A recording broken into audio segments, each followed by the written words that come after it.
Here to guide us in a new conversation around how the built environment is a core solution to climate change is Andrew Isle, Head of Climate Risk for North America, Tata Consultancy Services. Alan Seal, President of the Javits Center. Andrew Kimball, of the New York Economic Development Corporation. Gentlemen, welcome to the stage. Thank you.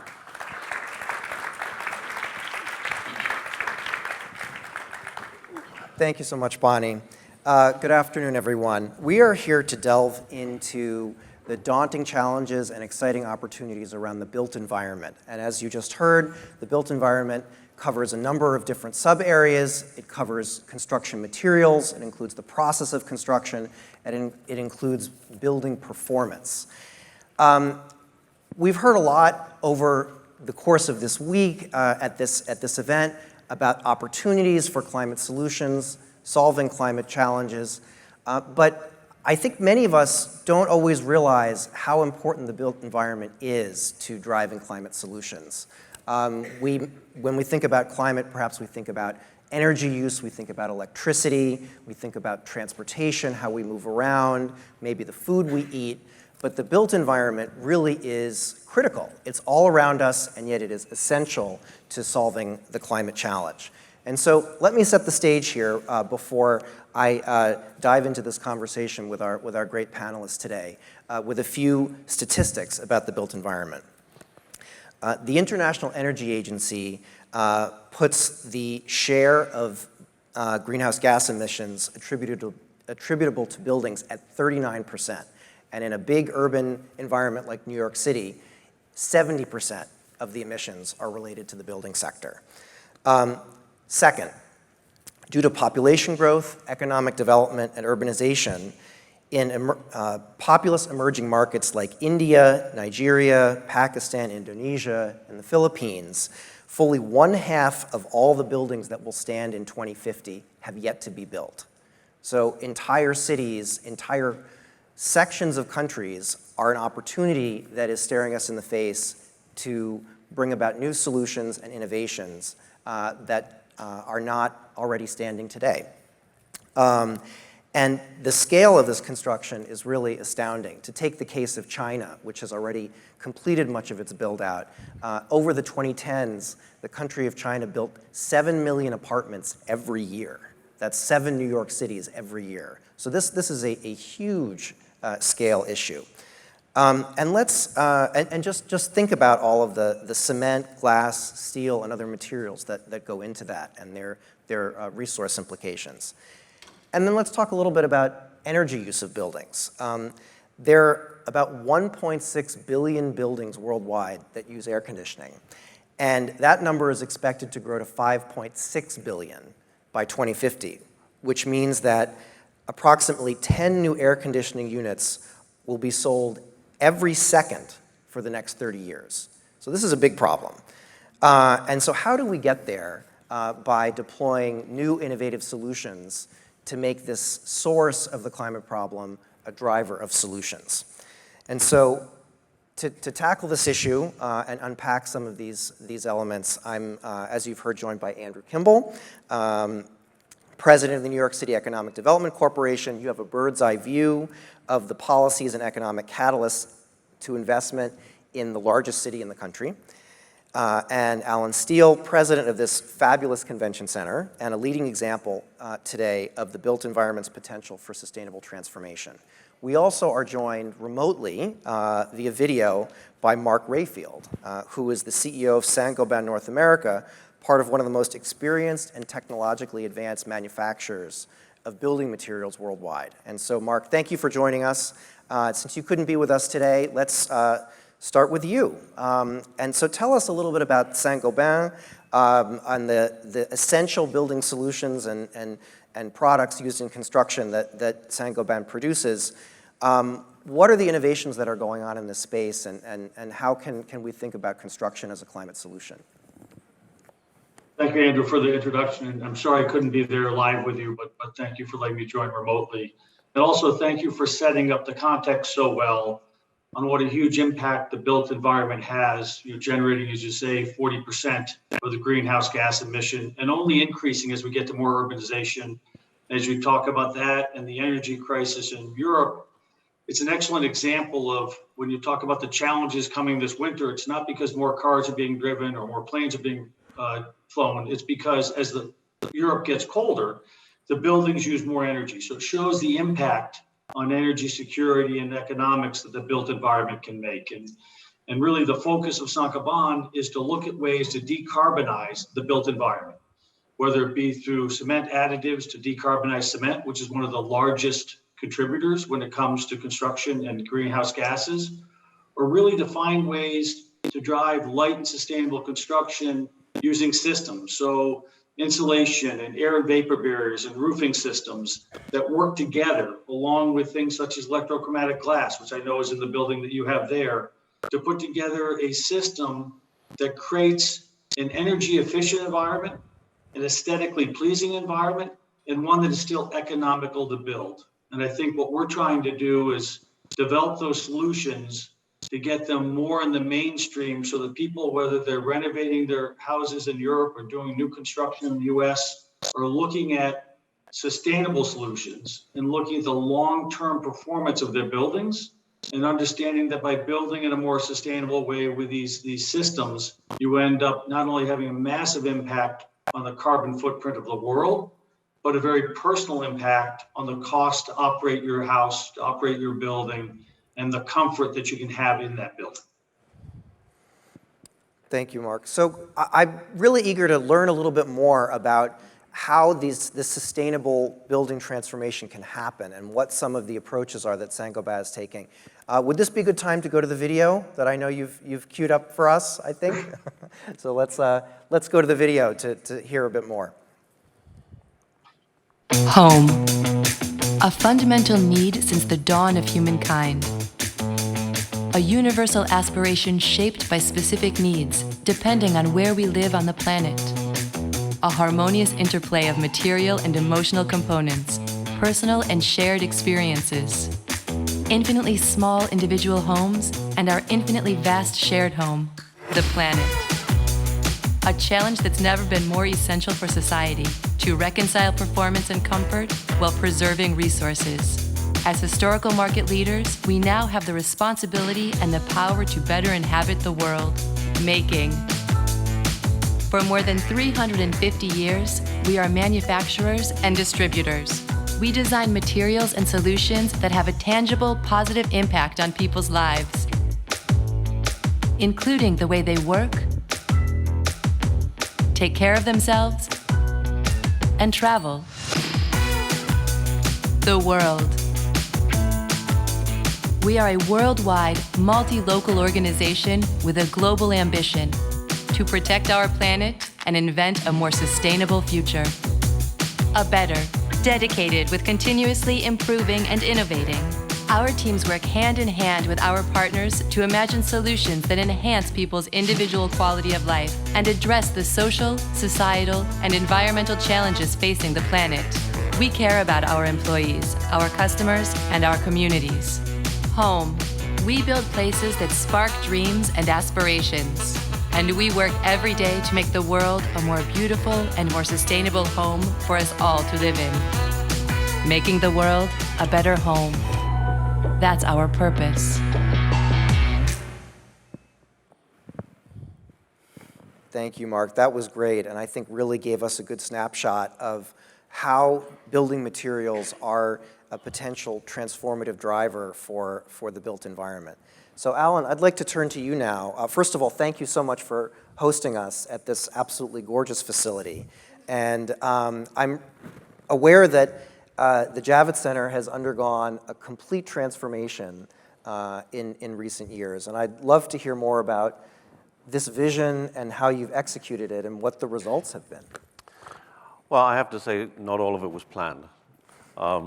This building was built in 1986.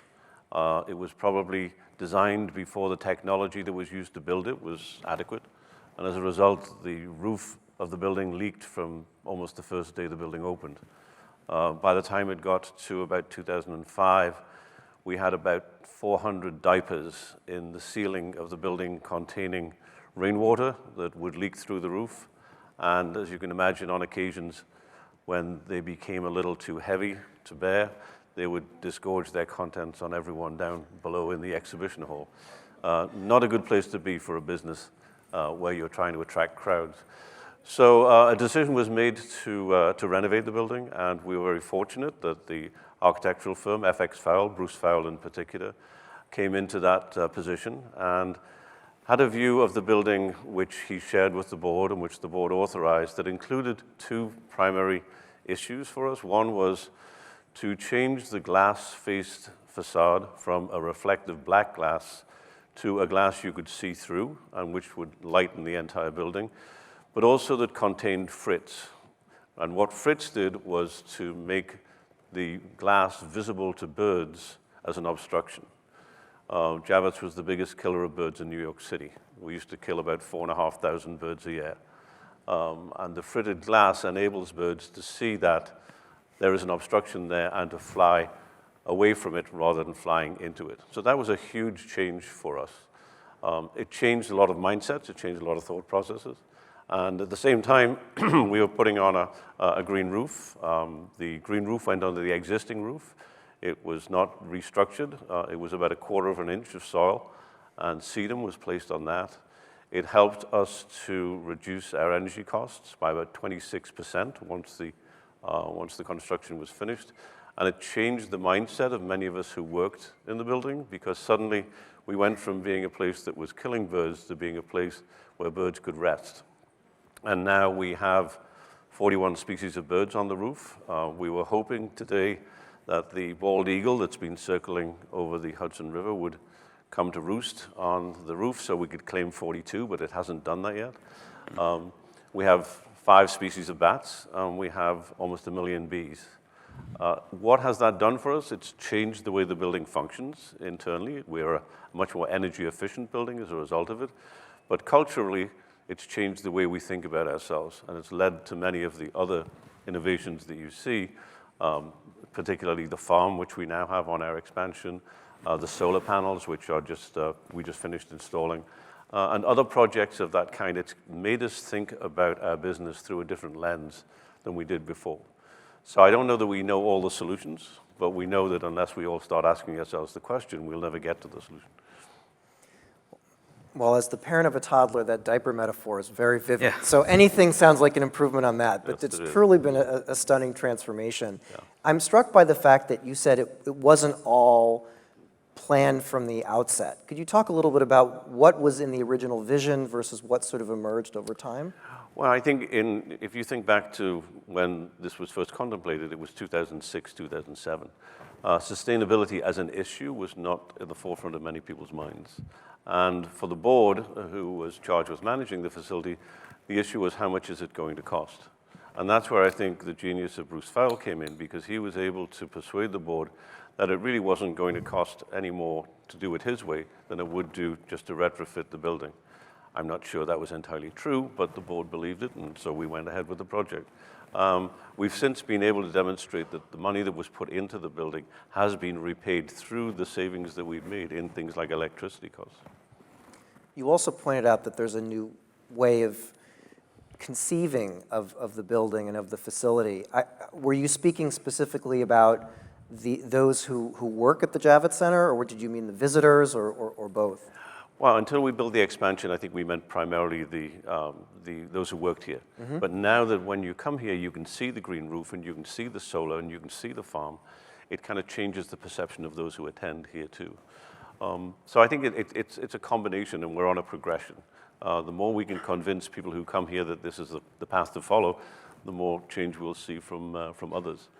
You know, the other thing that we did as part and parcel of this whole change was to bring in building management systems, and we now have a much more comprehensive building management system that allows us to control things like temperature, heat, light. There is actually a demonstration out in the lobby if anyone has time to look at it. But we work with our consultants to make sure now that the demand for energy in our building in particular reflects the use of it, whereas before we just used to leave the air conditioning on because it was too difficult to turn it off. So I think there's been a lot of technological change we've been able to take advantage of, but our mindset has changed too, and we now demand that that be part and parcel of our thinking process. Well, I think it's very exciting to be present here in person and to be able to witness that. First of all, the fantastic green roof and solar panels, and of course all the display that you have explaining the functions out in the hallway. It's very, very inspiring, and I think helps to show what some of that potential is for the rest of the city and for other facilities to contemplate similar transformations. So with that, Andrew, I'd like to ask you about how we can take these transformations to a broader scale. You have this bird's eye view of the whole city, which is, I looked it up, apparently there are about 1 million buildings in New York. That's a lot of buildings. How do we start chipping away at this problem and do for the rest of the city what the Javits Center has started to do? Sure, let me just start first. It's fantastic to be on the panel with you, and also Alan, who we collaborate with regularly. This is a state facility of the Javits, and I don't know how many are born and bred New Yorkers, but you should be happy to know that the mayor and the governor now actually talk to each other and get things done constructively, as adults should, and that's a good reason and a good time to be in economic development in New York City and New York State.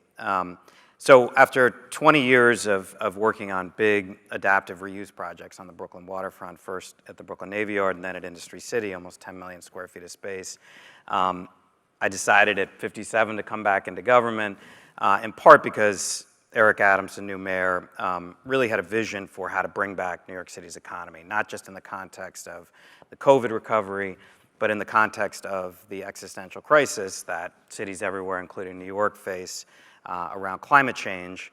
But not just the crisis, but the opportunity to really drive industry in the green tech, clean tech sector.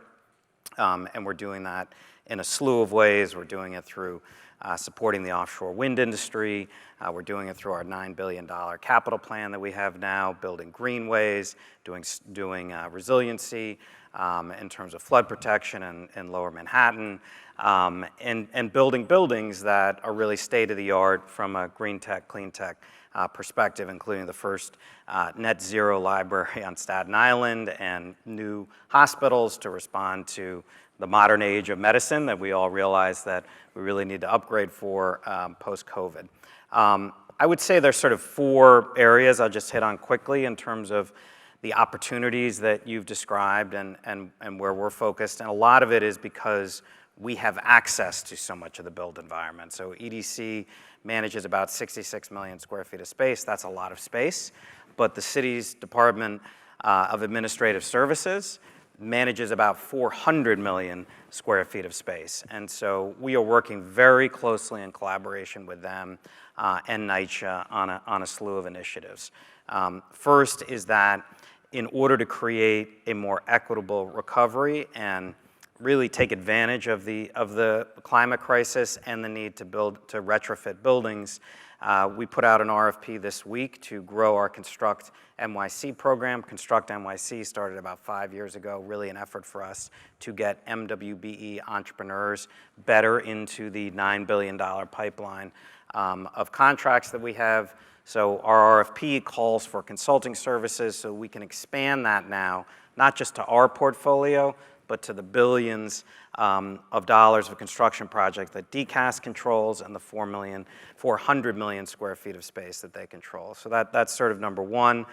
Secondly, as you mentioned, 70% of emissions come out of our buildings. Retrofit's absolutely critical. So we are looking very hard at what are those key building elements and sectors to support, and how does it get financed? So we're putting out a decarbonization request for expressions of interest to find partners in the financing community who will partner with us, both to address those building upgrades and also support entrepreneurs getting in that space, particularly BIPOC entrepreneurs. Third is, again, on that almost 500 million square feet of space, how are we innovative in the prop tech space? So we control 66 million square feet of space ourselves. We can be much more innovative in how we retrofit old buildings. Alan talked about some of the work that's happened here at Javits. We have a lot more work to do on the space that we manage as a city, and so we're diving into that. And then finally, on construction reuse and the circular economy. 75,000 tons of construction waste a day in New York City. We are studying how we can better grow that industry in terms of the circular economy elements of it. Again, taking advantage of the real estate that we control around the city to become much more efficient in the adaptive reuse of those materials. Well, a lot to unpack there, but it sounds like you're a busy man. So maybe we can start with that last piece about construction materials, construction waste, and the circular economy. And I'd like to ask actually all of our panelists about that. Maybe, Andrew, we can start with you elaborating a little bit on what happens with that construction waste now, and what's the opportunity set? It's an enormous challenge, and most of it gets shipped out to landfill, unfortunately. There's some level of metal, plastics, glass recycling, not just that comes out of our municipal waste, but metal and steel from construction debris or buildings that are coming down. And some of that goes back into the recycle market, but it tends to go offshore, and when that commodity market is in trouble, like it's been a lot lately, a lot of it isn't used in appropriate ways. So the idea in the circular economy is how can we work both with public lands and with private sector partners who are in that space to not just congregate the debris before it goes out, but figure out how to reuse it on site through manufacturing and other tools. Candidly, today, I don't have a great example to point to. Probably the best example right now in the city is the Sims Recycling Center in South Brooklyn. But they're looking to expand and do more on site in terms of manufacturing products there. Mm-hmm. Mark, I'd love to jump to you. So what is the vision at Saint-Gobain? Where are you headed in terms of the circular economy potential of materials? It's a great question, and I think the outline that was just shared is exactly some of the challenges. I mean, we've started a circular economy business to take a look at how we find a way to help the industry recycle the materials, and to the point when you break it down into how you can actually execute it, it goes back all the way to the beginning of designing the material. So what we're looking at now is looking beyond the primary use of the material and making sure we're going through our R&D process to design products that are actually designed not for their first life, but for their second and third life. So if we're making roofing shingles, designing them that they can be made in a way that go into paving or go into some other product that is more consistent at the end of the cycle of roofing, for gypsum, finding a way to recycle that back into our materials. And we use a lot of recycled content initially in making our products, whether it's our own recycled content or bought on the open market. The challenge you have, and it's why everybody has to get involved into the huge footprint that construction waste has on the carbon emissions as well as on the landfills, is how do you get it from the job site, which was just being discussed from Andrew there, and bring it back in. Right now, it's a very manual separation. You've got a lot of not so good things in there that maybe are hazardous waste and other facts. And right now, that's all manually separated to get into a stream that can go into a gypsum stream, a metal stream, or a glass stream. So we think it's critical for us to design our products that are designed in a way where they have a recycled use in mind. It doesn't have to be in our own products, but somewhere beneficial to the world. And then to make sure that in our products, our content of recycled content continues to increase on every iteration. This is the way we view the circular economy. So, thanks, Mark. Alan, what has your experience been at Javits, in the trenches, trying to put into practice these principles of circular economy? Well, our experience is more in the operating of the building and less in the construction of the building. So in the operating of the building, we have, I guess, primarily three categories. We have farm waste, all of the material that is used to grow things, leaves waste behind. We have compost bins on the roof. We have the largest number of compost bins in New York City, at least in Manhattan, I believe. So they're all out there, they're functioning. We have food waste, and we have a number of programs there. We recycle food that is not used at conventions.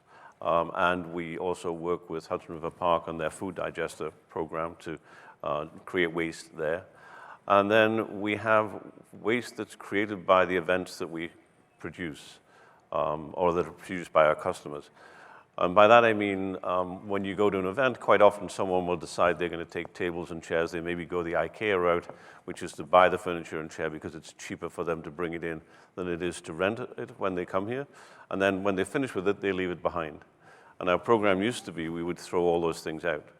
We now have a program which is called Javits Cares, and we work with all of our event producers to identify, as they come in, what materials they would want to leave behind. And rather than charge them for the cost of removing that, we have a scheme whereby they can donate that. And we then work with not-for-profit organizations throughout the city to have that material taken to for their use, and it's either used in their programs or it's given out to through their patrons. One of the big companies we work with is the city agency, Material for the Arts, which collects materials of all sorts, everything from buttons and bows to construction materials. And they then recycle that through educational programs. They make it available to school teachers who need it for their classrooms. So that's kind of what we do now, and we're continuing to look at ways we can do more. You know, one of the things, we're fortunate in the extent that we're only one building. Andrew has a lot more buildings to worry about. We only have one building, and so we can look at these things and we can execute them fairly quickly. It's a lot more complicated when you're trying to do this on a universal scale. So that's what we do, but we're not finished. I'm sure there's more we can do. Mm-hmm. Thanks, Alan. So, Andrew, I wanted to go back to this, one of the many issues you brought up related to cost and financing. And this was also something that Alan mentioned at the beginning, that, you know, in theory it costs the same, but in practice, maybe not. You know, it's a tough environment now for investors with rising interest rates. Here in New York, there's a challenging fiscal picture. A lot of that is the hangover from the pandemic. Given that some of these solutions perhaps aren't at cost, or maybe they have reached cost parity, what does the discussion or the calculus look like in terms of bringing in capital and convincing people to make these investments? Yeah, I think there are kind of two buckets there. One is how do building owners afford to upgrade their buildings, many of whom felt like they built to LEED standards, and so they were already green, but then they find local law 97 requires a whole new set of upgrades or penalties. So that is a real challenge, the regulatory environment. I think ultimately it will be a net positive for the city in terms of reducing fossil fuel emissions from those buildings, but it creates a real challenge. So you know, we are looking through this RFEI for good ideas in that space. There are financing mechanisms out there. They have not really been brought to scale or tested in any way that might provide lower cost financing. There could also be regulatory changes that would encourage the conversion of buildings. That's something that's being discussed right now in the context of Midtown, where you have a higher vacancy rate than we would like in older buildings, pre-1990, class sort of B and C, and is there an opportunity to upgrade those buildings, potentially convert them to housing, and at the same time have the building then meet local law 97 requirements. So that's something we're looking at right now. And then on the other side of the equation is how do we build a whole new set of entrepreneurs, particularly a diverse set of entrepreneurs that can participate in this space. That's a real challenge, and we look at all the tech sectors going out, and that's a big part of our job, whether it's biotech or it's AI machine learning or it's cybersecurity. The one with the steepest growth path and most potential is in green tech, clean tech. So through a number of incubators throughout the city, including in the new lab, in the Brooklyn Navy Yard. We are trying to train up the next generation of diverse entrepreneurs. But in order for those companies to grow, they need access to capital as well. Again, we hope to flesh out some of those ideas through this RFEI. Mm-hmm. So do you find that the attempts to bring in capital to make these investments can be a driver of economic fairness and opportunity in the city? 100%. And that is what we are very, very focused on, making sure happens. So again, it's when the mayor talks about it, it's not just about bringing back the economy that we had pre-COVID. It's about transforming the economy, making it both a more innovative economy, but a more inclusive economy. And a key part of that is not just jobs into those innovation sectors, but business ownership and entrepreneurship. That's really the goal. So, Mark, how do we seize this opportunity and really create the building blocks of this transformation? Many of these building materials that Saint-Gobain has been producing for hundreds of years have been made a certain way and with a certain resource footprint for a very long time. What do you see as the potential for cost parity or even savings with these new green or low carbon materials? I think, again, there's two ways I approach the subject. I go back to two things that were mentioned by Alan and Andrew before, mindset and opportunities. So we have to have the right mindset to grasp the opportunity. But also when you think about how the payback is for a new building or renovation building, in industry, we have a return on investment, an ROI capital. When we make an investment, how long will it pay back? When you take a look at the built environment, we need to look in the same way. I mean, we know that if we build a building the correct way, first and foremost, we can actually make it a better home for the occupant, whether it's a school or a hospital or an office building or a home, which means with the right materials, with electrochromatic glass giving the right daylighting in the hospital, with acoustic ceilings and wall boards, you will discharge a patient days earlier than you will without that. With those same materials in a school, you will get English as a second language at a much higher rate of a learning percentage than you will in a cinder block school. So the first thing is by building these buildings correctly, we get a better return on investment on the most important asset we have in our buildings, which is our students, is our employees, is our patients, and they will have a better outcome. So one way when we look at it is how do we actually take these buildings, understand their use, and build them to optimize that use. And therefore, the owner of the building really starts to get a better return.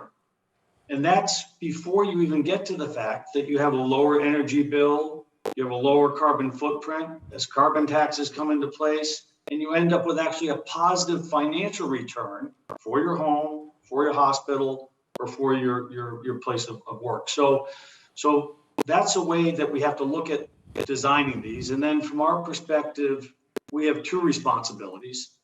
One responsibility is to be involved with people like Greentown Labs, which we are up in the Boston area in Houston, to really work in that green tech area, to make sure we're investing in those businesses that are taking the next level, to make sure we're understanding what's coming in next on the built environment, and to make sure that we're working with what we call building science to provide simple toolkits to someone building an office, someone building a hospital, someone building a school, to understand the tools they can use to build that at the same budget, but with a much better performance.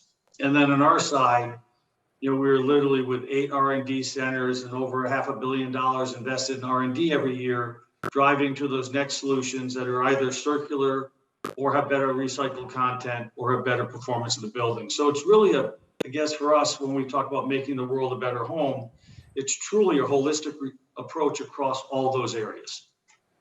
Thanks, Mark. Can I just add to Please, Mark's comments? I think he's absolutely right.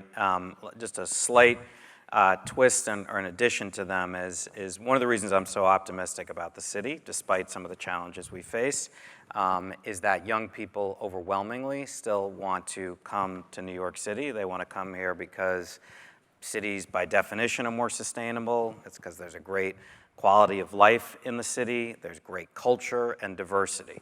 Now, that's part of the reason tech companies throughout COVID continue to lease massive amounts of space, including the entire office space at the Moynihan Station just down the road, 400,000 square feet that Facebook took in the midst of COVID, and Google's expansion on the west side. But to get those young workers back in the office, and to get young workers back in the office in Midtown in those older buildings, it's not just the pressure of the regulatory requirement of Local Law 97, it's of the human beings and the talent that they want to come into those buildings are going to demand not only being in a diverse workforce environment, but being in a green and clean building. Mm-hmm. Well, I'm Absolutely really true. glad, Andrew and Mark, that you both picked up on this human element and the quality of life issue, which I think, when talking about the climate challenge and, having to transform entire systems, which is, of course, critical, and that's why many of us are here, can sometimes obscure the other benefits, right? The health, the social, but particularly the quality of life benefits that these sustainable spaces and materials can bring. Alan, could you tell us a little bit about what your experience has been since building this facility, since a lot of these sustainable refurbishments?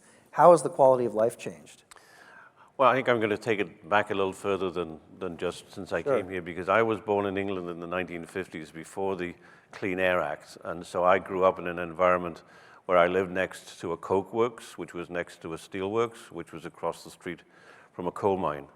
I didn't realize that the sky was blue until about 1962, because that's how long it took for the Clean Air Act to be put into place and to begin to have impact. So I kind of grew up in a world which was very different and went through a transformation.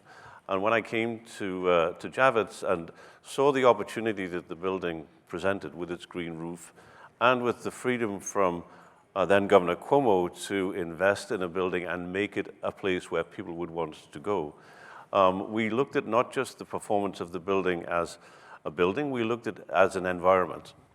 And one of the things we tried to achieve was that when people came here, they would like it. They would feel better about it, because the old Javits did not create much of that impression. But when you come to the new building now and you see the green roof and you see the farm, you get a different feeling about being in the building. And I think it creates optimism. And I think we all need to be climate optimists. And that means we all have to think about what we can do individually. So that's not really a concrete thought. It's an image that I think we like to create for the people who come here, and that they leave as a result with a better view of what the future will look like. Thank you. Very inspiring, and I think many of us take for granted the air quality benefits that the last couple of generations have achieved through hard work and hard-fought political battles. So it does, I think, create a certain sense of optimism, perhaps, that in our day-to-day struggles we may have trouble latching onto a bit more. On that note, Andrew, I wanted to ask you about the latest wave of policy and legislation at various levels, right? New York City, New York State have for a number of years now really been leaders in this space. And of course, the New York State Green Bank is quite visionary.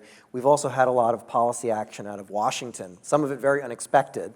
We have the Inflation Reduction Act. I just learned a couple days ago that last week the White House announced a Buy Clean program for construction materials, very much on point. What's your sense of what these drivers are and their potential for making your job easier? Yeah, I mean, having been in the public and private sectors for a long time, but in projects that required some amount of funds from both, it's this very unique moment where not only are the city and the state setting very aggressive goals to get off of fossil fuels, in part because younger people are demanding it, right? Thank goodness. But finally now, there's money. There was some money that came in COVID relief. Now there's money that's flowing through the infrastructure bill, and there's going to be even more money flowing through the Infrastructure Act. Through the Inflation Reduction Act. So combination of those three things creates a unique opportunity. I'll just give you one example of where we're benefiting from it. So the Hunts Point Food Distribution Center in the Bronx has a number of different markets that collectively deliver 4.5 tons of food to New York. 25% of everything we eat in New York City comes through the Hunts Point food market. But it is, at some levels, an environmental travesty. There are 900 trucks that are hooked up to fossil fuel generators all day long to keep food cool. So we are going through a massive redevelopment there. One project specifically on produce distribution, a $750 million project. We just won a $110 million award from federal DOT, the largest award we've ever gotten from the federal government. That's just one small example. The need for funds are going to be in the billions for coastal resiliency around Lower Manhattan, where if we don't act by 2050, there's going to be 5 feet of water in certain places. Again, that creates it's a challenge, it's a crisis, we got to get on it. We're in pre-design there now. We don't even really know what the total cost is, but there's going to be an opportunity there to remake Lower Manhattan also over the next 100 years as a new community with all kinds of storm management and measures put in place that become real public amenities. So very exciting to end on this high note about the vision and the opportunity. So we're coming down to our last few minutes, so I'd like to do a lightning round and pose a question to each of our panelists. Why aren't we investing more in the sustainable built environment, and what is one thing that we can do to push that transformation? So, Mark, let me start with you. Is there any particular opportunity or pressure point that you see to help accelerate this transition? I think we're simply at a tipping point. We're at a tipping point for where we are in our country, in our world, as far as climate change. We're at a tipping point, as Andrew and Alan said.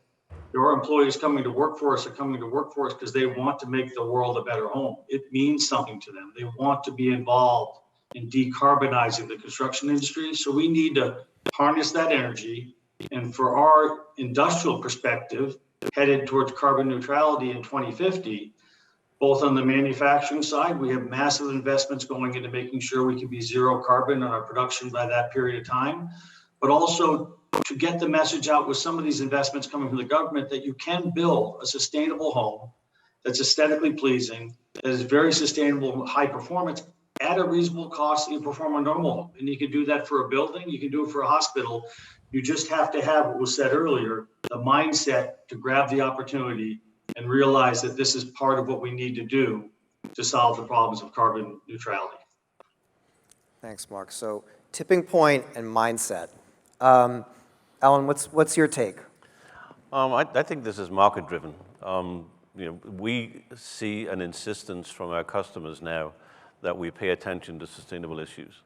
It's actually become a business opportunity for us to be sustainable. So when our customers tell us, unless you are sustainable, we won't come to you, then we make decisions that leads to the decision that we want from them. And so I would say to all of us, listen to your customers, because the younger they get, the more they want it. And it won't be long before they'll refuse to come here unless they get what they want. Young people can be hard to say no to. I know that firsthand. I have an 18-year-old and a 16-year-old, and they are constantly inquiring. The events business, but don't you create a lot of carbon footprint? I lie to them all the time, but that's. But we talk about it, and having a discussion of that kind with high school kids is great, because they do have an expectation of a performance from a building like ours that others have not had for a long time. Thanks, Alan. Andrew, last word to you.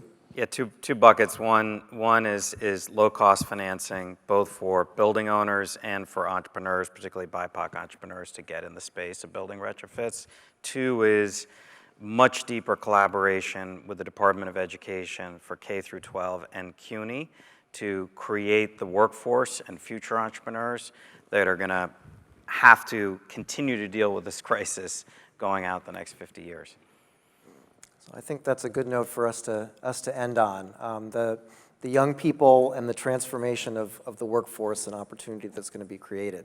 So with that, let's bring our session to a close. I think we had a nice optimistic note to end on, and let's have a round of applause for all of our panelists and their inspiring work.